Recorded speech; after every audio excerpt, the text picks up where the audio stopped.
When the tanks rolled in, Victoria Zawalniuk was on her way to Poland for a skiing trip. First we had the air siren in the town, and it's like you just stuck in a moment. You just don't understand, because it was the first time we hear this sound just in, I don't know, in the air, and it was like what we should do, where we should go, what's going on. We just don't understand. In the aftermath of that momentous day, like millions, Victoria's family made the decision to split up.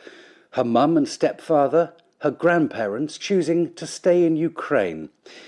Victoria and her little brother making the trip to safety and to the Cotswolds. Leaving her war-riddled country behind was hard. Leaving her family was harder. But she talks to her grandparents every day. It was really hard, but that's the situation. Like we have to take the life as it is, so what we can do? Trying to take the best, even if it's the worst situation.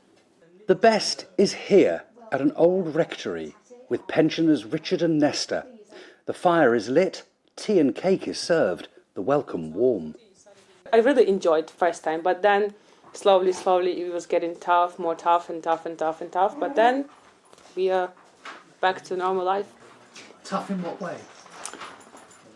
I don't know, just like psychologically, I can say. It was like, should I really go here or should I stay in Ukraine with my family? Why am I here? For Richard and Nesta, the decision to take in a Ukrainian was easy. It's good to meet somebody from a different culture. I've enjoyed their cooking. Their chicken soup, I think, is phenomenal. And so what we've tried to do is we've had Ukrainian evening, where our Ukrainian guests have cooked Ukrainian food. I can't say I'm over keen on it, and I certainly don't eat all of it. So that we then do an English meal, of which we do, and they try and eat it. But it's fun. You know, you've got to make it fun. Really not a problem. This kitchen is quite large. It does so happen we all seem to want to cook in the evening at the same time, but it can't be helped. There aren't no saucepans are flying or anything like that. We just get round each other, and all is well. Victoria's little brother has since returned to Ukraine, but for Victoria, there's still so much to do here. She works, she volunteers at a Ukrainian charity. She's living the best life she can, but she's watching and waiting. Watching the war, waiting for a chance to return, and hoping.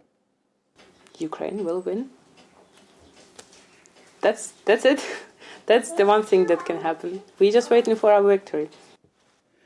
Until that time, she's throwing herself into English life and loving it. They try not to talk about Putin himself, but when they do, they're in agreement. Wicked, wicked, wicked man. How would he like his family to be treated the way he treats others? He's evil. But out of evil comes good, and for Victoria, Richard and Nesta, they're making bonds that will last a lifetime. Jeff Moody, GBNews.